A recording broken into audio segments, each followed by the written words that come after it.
Ladies and gentlemen, our special guest this afternoon dons many hats with ease.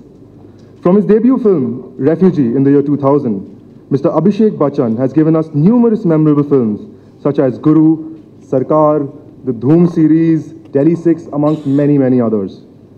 While Mr. Bachchan has always been a poster boy in the film industry, his open secret has always been his undying enthusiasm for sports and his fraternity. Channeling his latent enthusiasm for sports, he switched gears and donned the hat of a sports entrepreneur in the year 2014. His first foray into sports was with the Pro Kabaddi League and the purchase of Team Pink Panthers, which won the first season of the tournament, ladies and gentlemen.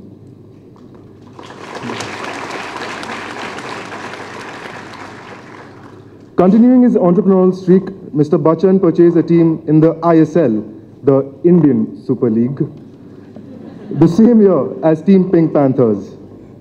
The football team, ironically, was named Chennai FC, also called CFC, which is no surprise again, considering he's a big, big Chelsea fan, which is also called CFC.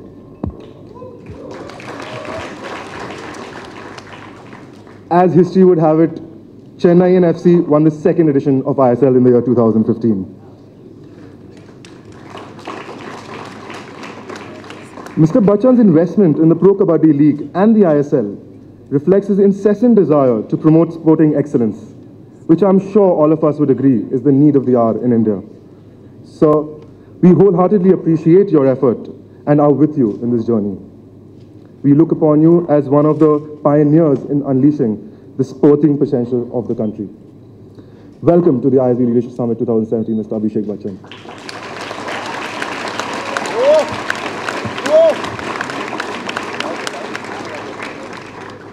We will be having two guests moderating this insightful session with us this afternoon. Our first moderator is Mr. Govind Padmasoorya, an actor, television host, and a model. Popularly known as GP in the film industry, Mr. Padmasoorya has hosted a variety of national and international shows and won numerous awards as a television host. Ataya Langal, his debut film as a protagonist, won the State Award and was featured in a number of national and international film festivals. Thank you, Mr. Padmasoorya, for being with us today. Also moderating the conversation this afternoon is Mr. Akshaye Rathi, who conducted, if you remember, who conducted the phenomenal fireside chat yesterday with Karan Johar. Akshay is a film exhibitor.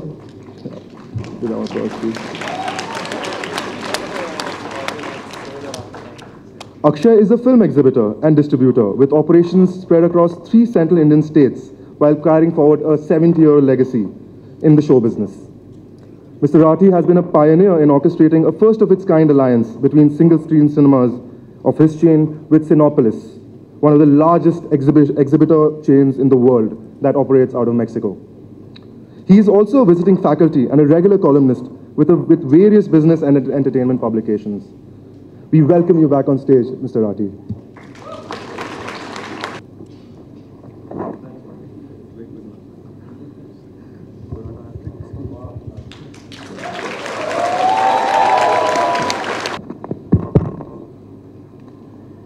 Good afternoon once again, ISB. Hello.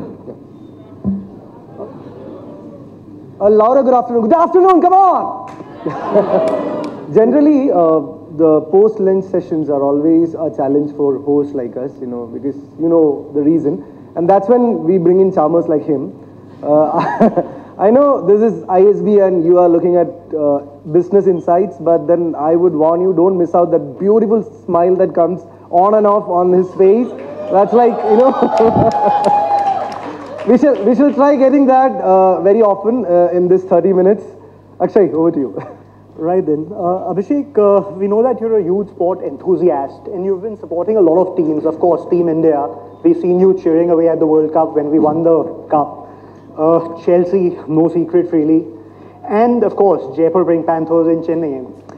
What really inspired you to take the leap from being a sport enthusiast to a sports entrepreneur? All right.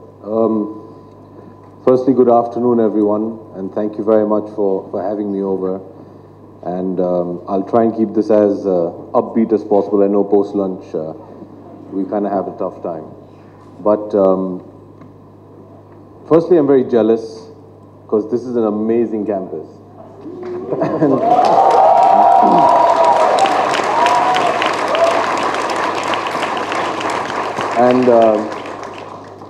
Okay, we're sorted. The coffee's here. Thank you, Naidu. You're great.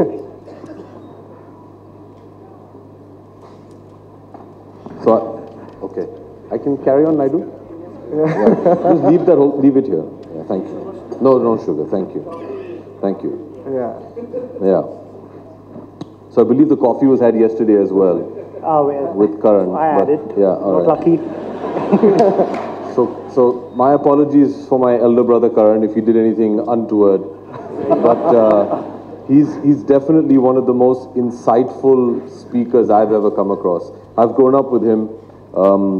His production house Dharma actually started with my family in Dostana. My father was in that film, and then I did another Dostana with him. So he's like an elder brother, but he's one of the most misunderstood film personalities I know. If you actually sit down with him and talk to him about the business of film and the craft of filmmaking, it's not something you really expect from a Karan, because he's just known for coffee with Karan. But actually, I'm so happy that his session went off well. Great. Yeah, good. So to get back to your question, I think, do we have sports fans in the house today? Oh, all right.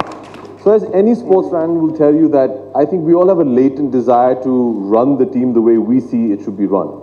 As a fan, you know, you're not just involved in, okay, let's watch the sport and what's the score. You want to get into the statistics and why did they buy this player and why did they sell this player and they should have improved, you know, this position to that. I think sports fans really get into the very day-to-day running of every sport, and that's where it all starts from. I've been a sportsman all my life. I've been a sports enthusiast all my life. And similarly, you know, the conversations with friends, with colleagues, when based around sport, is about what your opinion on the sport, on the match, and what all happened and how it could have been better or worse or whatever. I think that's where the seed gets planted that, you know, I want to do something with sport. I used to play basketball in high school, and I used to ski, and I was a high jumper. No points for guessing why. But since then, I've always wanted to do something in India. When I used to come back, I was in boarding school, and whenever I used to come back, you see that for me it started with basketball. You know, from the YMCA to every school, there's a basketball court. They play cricket on that basketball court, but there's a basketball court. So we have infrastructure, so I felt that, you know, maybe we can popularize sports that, apart from just cricket.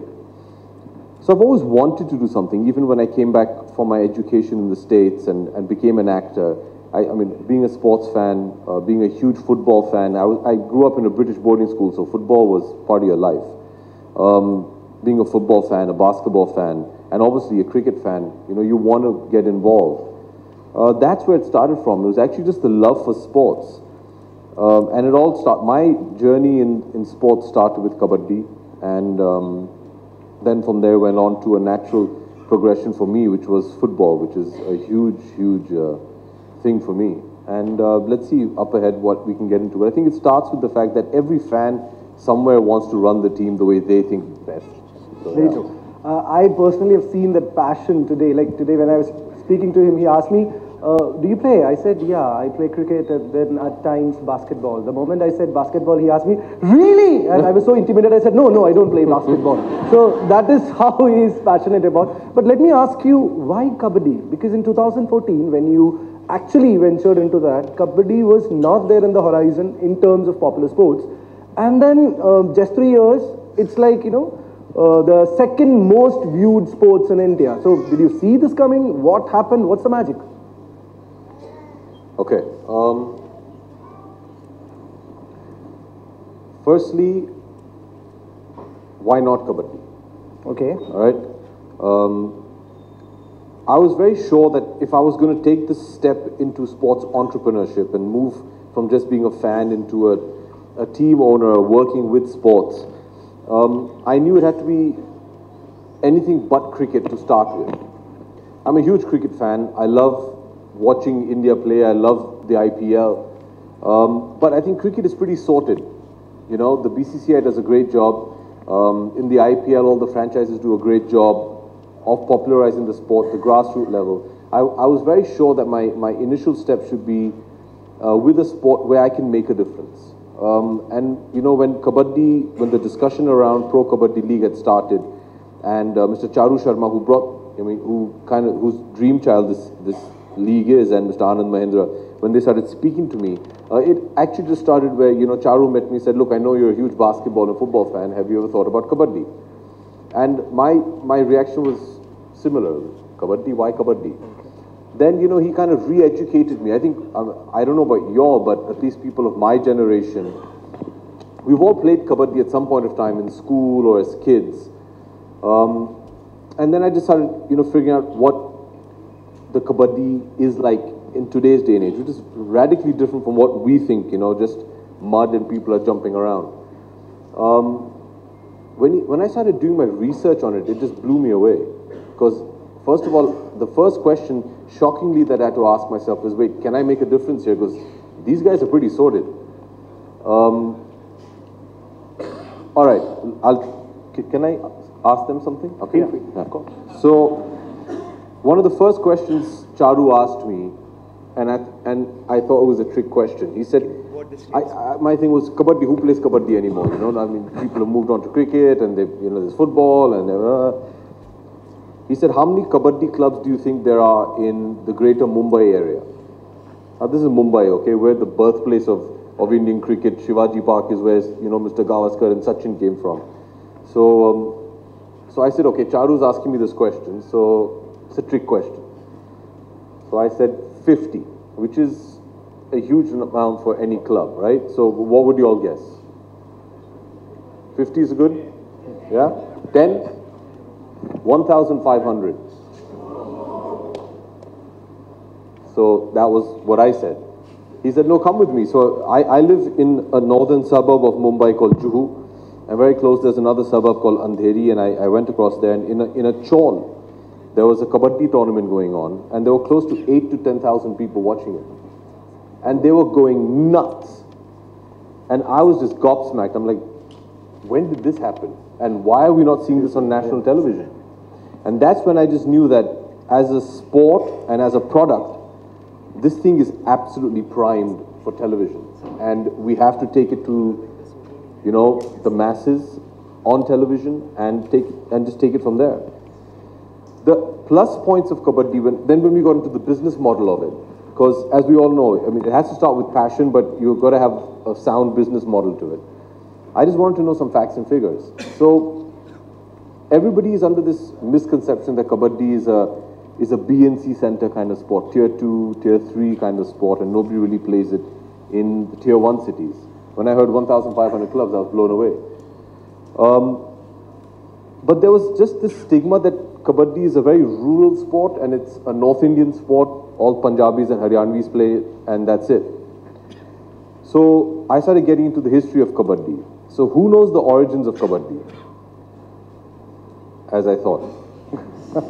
So the word Kabaddi is a derivative of a Tamil word, Kaipiddi. Do we have any Tamilians in the house? Yeah, Kaipiddi, right? That is where Kabaddi comes from. It's the state sport of Kerala and of most of the southern states. It's played across the country. More countries internationally play Kabaddi than they do cricket. As of last year, I think Iceland signed up with the International Kabaddi Federation, making it the 35th nation to have a federation, as opposed to, I think, 16 that play cricket. Test cricket. Yeah, and it's a sport which is over 4,000 to 5,000 years old. It's India's indigenous sport. Its origins are based in the Mahabharata. And do you all watch Kabaddi at all? 2 people? That's it? Show of hands? Okay. Only half the crowd. We'll change that by the end of this session. All right. So, its origins lie in the Mahabharata, and we've all heard of Abhimanyu and the Chakravyuh. Yeah? Just, yeah, help me along here, guys. Yeah, come on. Yeah? Okay. All right, so Abhimanyu was stuck in the Chakravyuh, which is a battle formation, 7 circular battle formations where there's only one way to get out of it. All right? That's where Kabaddi starts from. 1 raider versus 7 defenders. That was the origin. It was actually a war game. And if you see, all the defensive movements in Kabaddi are all circular. So that's its origins is in Hindu mythology. So I said, this is just great, and we have to do something with this, and people love it. And that's when the whole process of putting the Pro Kabaddi League had took off. We got 8 teams together, and went from there. And I remember sitting down with the good folks at Star Sports, and saying, okay, all this is great. We're taking a bit of a shot in the dark. We're going to go out on a limb. What do we need to do to ensure that this season is going to happen repeatedly every year? So they said, look, we've set a very aggressive target of 50 million viewers. And I was like, are you sure you want to go ahead and do, I mean, you're committing a lot of funds to this, a lot of marketing might. 50 million viewers is huge. That's more than, I think, Australia's population. So they said that that's what we need to get those numbers to ensure a season 2. Anybody know what we finished season 1? 493 million. So when you see that, it suddenly reassures you that, okay, there is a market for this. There is a demand. And that's where we took it from there. And as of this year, we have season 5 going on, because last year we had 2 seasons, becoming the first professional sporting league to have 2 seasons in a year. We've now reverted back to a consolidated bigger league of 3 months. We've added 4 new teams, making it the largest sporting league in India with 12 teams.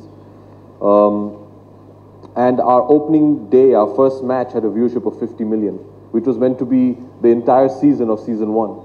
And if we maintain the trajectory that we've got right now, there is a very strong possibility that the Pro Kabaddi League viewership will be higher than the IPLs this year. Okay, that's fine. Yeah. So it's also the highest watched sport for women and children in India. Wow. Almost double that of cricket or any other sport in the world. And it's gone nuts, because I feel there's definitely a connect with the sport and us as people. It is something which is very raw, it is very basic, but I just feel as Indians somewhere there's a connect that this is our sport, and it's great fun. If any of you ever get the opportunity to go see a live Kabaddi match, please go. It's exhilarating. It's difficult to actually just sit there and just view it. It kind of drags you into it, and it's just great. So that kind of, ticked all the boxes for me. Once I did all the research, and then when we started, yes, everybody was very scared. And I mean, on a side note, also I think something that really helped us along, which I say very openly, and I have to thank a lot of my friends for it, is it was my first match. We were playing the Mumbai team in Mumbai. So I called a lot of my film friends. I said, look, you have to come. And they showed up, and my family.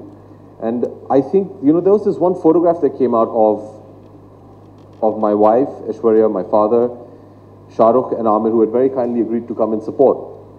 And I think the next day when the media carried that photograph, I mean, it's a great photograph. I mean, look at the people you have in it. But suddenly I feel what people started thinking was, hey, wait, if these guys can watch Kabaddi, then why can't we? So it kind of made it relatable. So, I've always thanked them for that, because I think that photograph did a lot for the perception of the sport. That it wasn't just a northern villager sport. Suddenly, hey, some of our most respected icons are watching this sport. And that's kind of where the acceptance of it started off. So that was a little bit of somebody's fallen asleep. My God, I'm really that bad. Good evening, sir.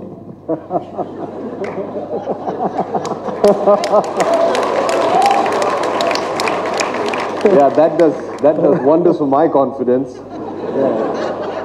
Post lunch, let's go here, Abhishek Bachchan. And no, interestingly, he's like inducing the Kabaddi moments. Like, he's been looking the circular motion. 1, 2, 3, 4, 5, 6, 7. So be careful with that. Yeah. But I guess so that kind of, and then it grew from there. And then football came into the ISL. We had the I League already, which is a great league. but which was struggling a bit, if I may say so. The ISL came in. Yes, it brought a huge amount of funds into the sport. Got a lot of foreigners to come in as well. Any football enthusiast, I'm sure there are a lot in this thing. Oh. Yeah, will all say that, oh, you know, some of the guys that came in are, you know, semi-retired or just retired. Yeah, but look, there's no way a new league is going to be able to compete with the European leagues and the kind of funds that they have and the kind of salaries that they, you know. I mean, I think Messi gets paid more per week than what an ISL team's budget is for the entire squad for the year, right? So you have to build up to that, but you have to start. But I think what happened is when we got all these foreign players to come in, it really helped our local boys. And I mean, I don't think we as the ISL can take credit for it, but somewhere I think there's been an influence where when the ISL started, India's global ranking was 150 something. Today it's 90 something. The Indian team is on a 9-game winning streak. We haven't lost, thank God, touch wood. Don't jinx it. And I really think a moment of great pride for all Indian sports fans is India is about to, on the 6th of October, to host the Under-17 World Cup for the first time. And that's fantastic. And you know, India, the Under-17 boys go up against some of the best in the world. We have our first match against America. I hope we thrash them. And you know, I think it's all looking up. So I really feel that, you know, these leagues have really managed to help the sports that they're involved in. AB, before... I hope you're not comfortable because I talk a lot, okay? Yeah. All right. Before the leagues came in, there was hardly any platform for a lot of sporting talent to showcase its merit to the mass. Yeah. Do you think the leagues, now that they've come in, are a great platform to truly unleash India's sporting potential? Absolutely. I think it's going to be the springboard. That was kind of the intention. Somewhere in India, we still live with the stigma that, you know, sports to khel kood hai, you know. Sports is not a viable career option. Even cricket, for that matter, till the IPL came about, was not looked upon as, okay, anybody try and become a cricketer. Because you knew out of 1.2 billion people, 11 guys were going to make it, and that's it. Law of probability is probably not going to be you. So, you know, let's become a doctor or an engineer, which our parents love to make us. And, not mine, evidently. But, you know, that's how it goes. I wanted to change that perception that, you know, sports is a viable career option, not just as a sportsman, but there is an entire community around a team that gets built. Managers, coaches, marketing people. I mean, it takes an army, literally. So suddenly, as an industry, I think sports was just primed in India to take off. And now with the infusion of these leagues starting, and I really think that the standard was set brilliantly by the IPL. You know, you have ISL, you have Pro Kabaddi League, you have badminton, there's wrestling, there's ultimate table tennis that's come. Everything is just springing up. And I think that's just going to add to the whole movement of sports and of sports management, which is going to be a huge employer in the future. You asked why not Kabaddi, and those were quite good insights. I know these are business students, and I'm sure they would say, if you ask, you know, the worldwide rights of IPL, at what price did Star buy it, we will say 16 crore plus and stuff like that. But then for Kabaddi, most of us, it was in news about like most of the things which you spoke about Kabaddi. I mean, in this context, let me ask you, like films like Dangal, films like Chak De India, or maybe Bhag Milka Bhag, they kind of popularize sports, they kind of popularize personalities, and they kind of popularize the know-abouts of those sports. Like for example, I didn't know most of the rules about wrestling until I saw Sultan or Dangal or something like that. So how much do you think would films help in terms of helping this sport on the grassroots level, especially now that you pointed out a photograph of Shah Rukh and Amir and your family has actually made a difference. So how much can the entertainment industry, especially films, help these sports on the grassroots level? Right. I don't think it's going to help fundamentally. I think it will help in a perception. Okay. How many of you all saw Dangal? Wow. It's a great film. Right? What is the film about? It's not about wrestling. It's about fathers and daughters. Correct. It's about women empowerment. It's about taking a perception that women cannot be as good as men and just blowing it out of the water and saying, hello, not only are they as good, they can be better. Right? That's what the film was about, the backdrop of sports. And that's predominantly and essentially what a sports film has to be, the triumph of the human spirit. If you see Bhag Milka Bhag, beautiful film about the triumph of human spirit. Chak De, the triumph of those girls to overcome their inadequacies, their fears, and overcome that. The backdrop was hockey, right? So what it's going to do in perception is suddenly, if you have a larger audience you can reach out to through film, which Dangal evidently did, it just, suddenly people, it starts asking a question. That, hey, wait a second. I think that dialogue that Amr says that, where are our girls any lesser than the boys? Yeah. It kind of starts fashioning a mindset. It starts asking a question that, hey, wait, why not this? It's what happens after that. That's the problem. So maybe it gives you the initial push, but after that, the federations, the franchises, and essentially the grassroots programs of all these sports have to take over. Because I think films can just kind of initiate the conversation to take it forward. It has to be the sports and the people affiliated with that sport that can actually take it forward. So films can only be a conversation starter, that's it. So what do you think in terms of integrating the sports in terms of television? Like recently we saw you opening KBC, that too very effortlessly. You just came in and I feel that there is a host in you. So the possibility of a sports integrated television show. Evidently not a fan, right? Stop making films, just host on television. No, I don't think so. I don't think so. Yeah. Hosting is totally. Don't make me host KBC, because that goes into a different conversation altogether then, which I'm sure Karan was accosted with. So integrating it to television in terms of sports and television, do you see a potential in that? Yes. See, it's a TV product as well. Today, let's be very honest, your gate receipts are good. It's nothing compared to what you get through your television rights. Television is going to be the deciding factor for any sport going forward. I think Star has done a brilliant job with the ISL and Pro Kabaddi League. They really got behind it, they pushed it out there. Can we integrate it? I mean, very honestly, I'm not sure if you're all aware, but about a couple of weeks ago, my father does a television show called Kaun Banega Crorepati, where he's the host, and I came on the show. And actually, all happened sadly for me by chance, because my boys were in Mumbai. We were playing a match, and they all said, "Dada, we want to go meet Amit ji and see Kaun Banega Crorepati." So I said, okay. So I asked them, and with due credit to Sony, I mean, this is a Star product. And they allowed the competitor to come. And, the boys just wanted to come and watch my dad. So I took them to the set.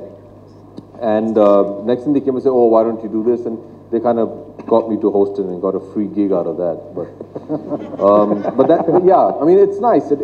Anything that helps, I think we never looked upon it as a marketing opportunity. It was just the boys wanted to meet dad. And that was it. But yes, I saw the kind of, after that episode came out, the amount of calls we got, our ticket sales for a home leg improved, so it does make a difference. And I think whenever you're starting anything, if you're a startup, for example, I'm sure you're all going to go on and make lots of money in that field. But, you take whatever you can get your hands on. And I think that's pretty much how everybody feels in sports as well. I mean, in ISL, the first match, Chennai played, our first home match, was in Chennai, and it was against the Kerala Blasters, which is owned by Sachin Tendulkar. And I'm like, dude, who's going to support Chennai if Sachin is sitting there? So I had this brilliant idea, and I called Rajnikant ji for the match.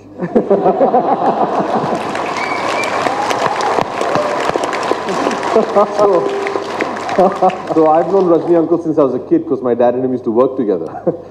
So I said, Rajni uncle, he said, of course, I'll come. So, and then my dad last minute said, I'm also going to come. And it was great. The whole match, the stadium was packed. And for Chennai, it's not known as a footballing town. Chennai is CSK property, and this is football, and people, so we were scared. And we had, then we had 21,000 seats for sale. We sold 21,000 because, the team had put out very innocently that, Rajnikant ji is going to be at the stadium and Sachin Tendulkar is going to be there. And then my dad showed up, and they were sitting like this on these three sofas, and this match was going on, and nobody looked at the footballers. The entire stadium was looking at these three. So were we. I mean, you have Rajnikant, Sachin Tendulkar, Amitabh Bachchan sitting, who's going to watch? And then one of my team members, Bernard Mendy, scored an unbelievable overhead kick, and after that, you know, yeah, not to sound, but everybody thought Bernard Mendy was a local. He's French. But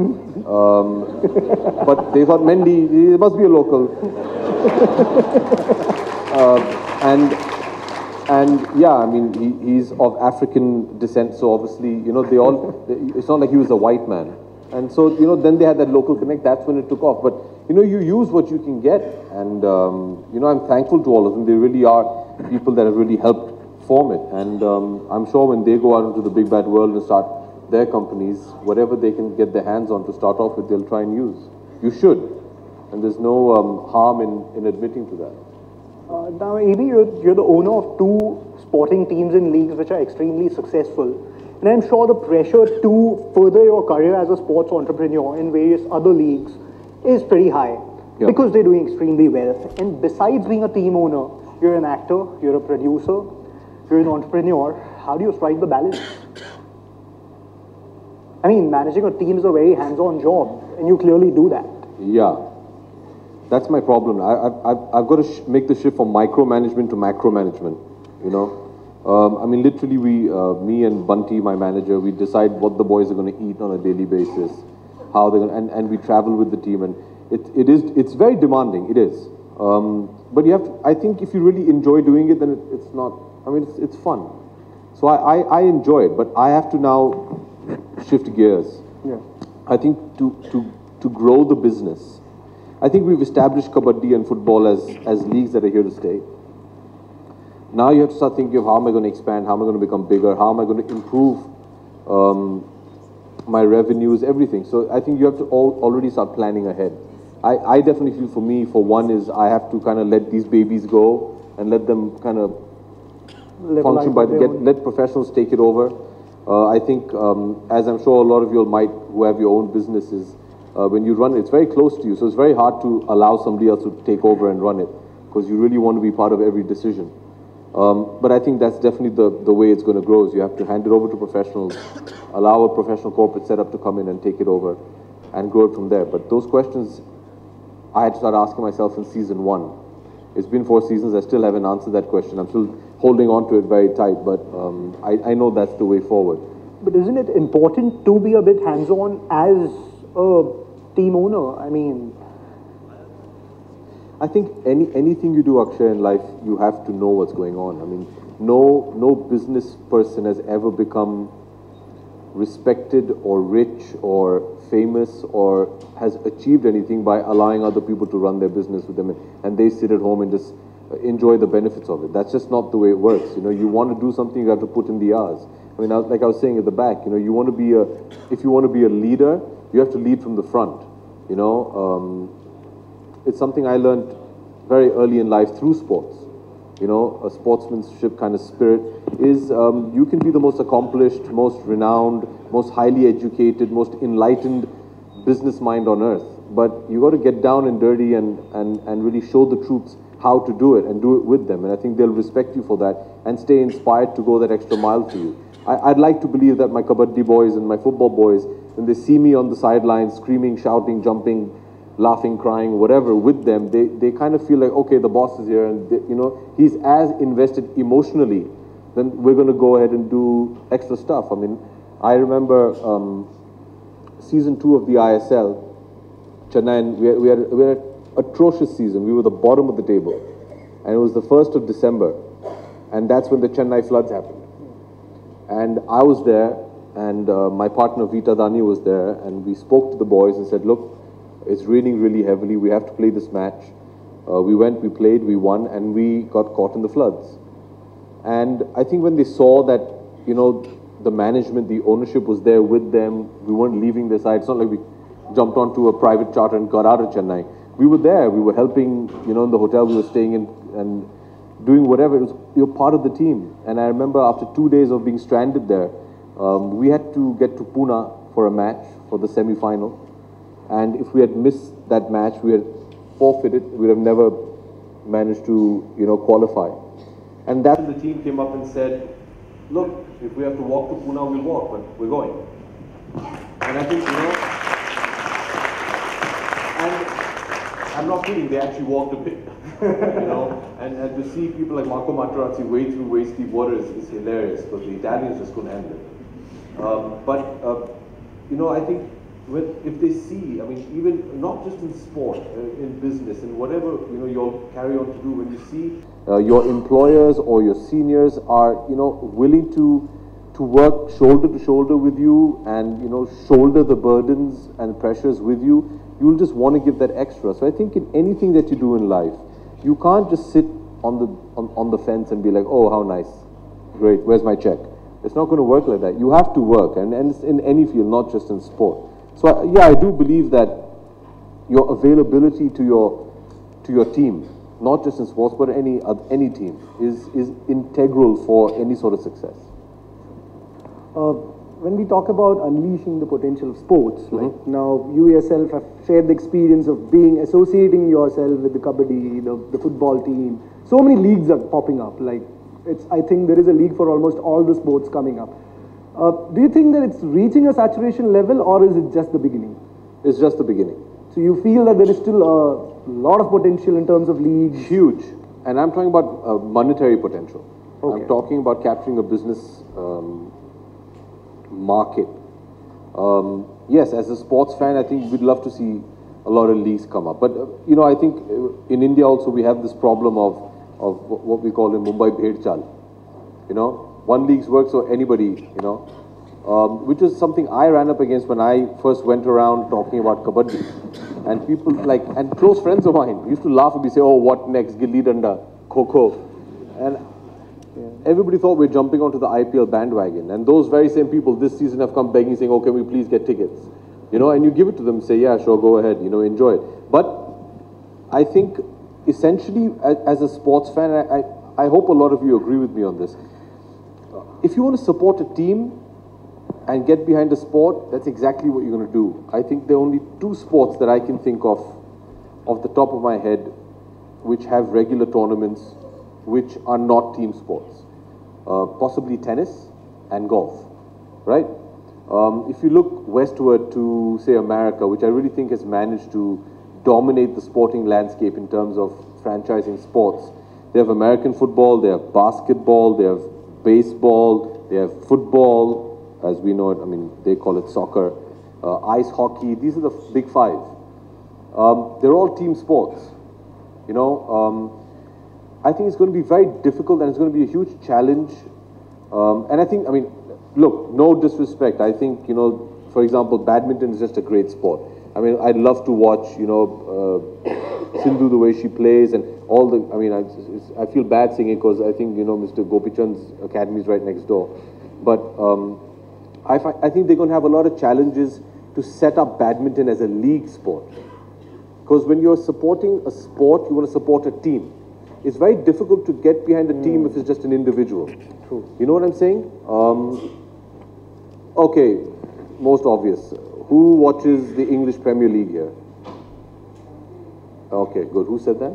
Well, great win last night. So, if you are a football, okay, let's keep it local. Okay, who watches the IPL? Okay, what team do you all support? Huh? Okay, exactly. It's not just one player, right? Unless it's a great, like a Sachin or someone, you know. But predominantly sports are pushed and run and driven by teams. So you want to get behind a team.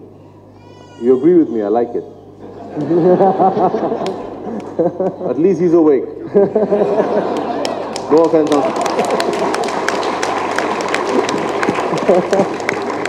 So it's going to be very challenging to set up a league of a sport where you have to follow just an individual.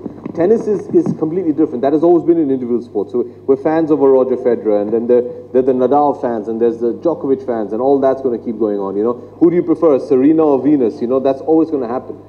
But for a league to thrive, you have to get behind a team. Once you get behind a team, you get behind a Chelsea, or you're unfortunately a Man United fan, or an Arsenal fan. You know, all that, it's the team. Yes, there are going to be stars that are created through that, and you'll always follow them, but it's essentially the team. And that, it becomes like a legacy hand down, you know, father to son. You go to England, I mean, you have generations. We've just started off. I mean, I would say apart from the IPL, which is in its first decade, you're up against a footballing league in, say, the FA, you know, which has been around since the mid-1800s. You know, you're against teams that have been set up in 1863. You know, how do you compete with that? You're talking about over 100 years of fans being passed down and that kind of culture. Look at the culture we've built up in just 10 years for just the IPL. I mean, it's insane.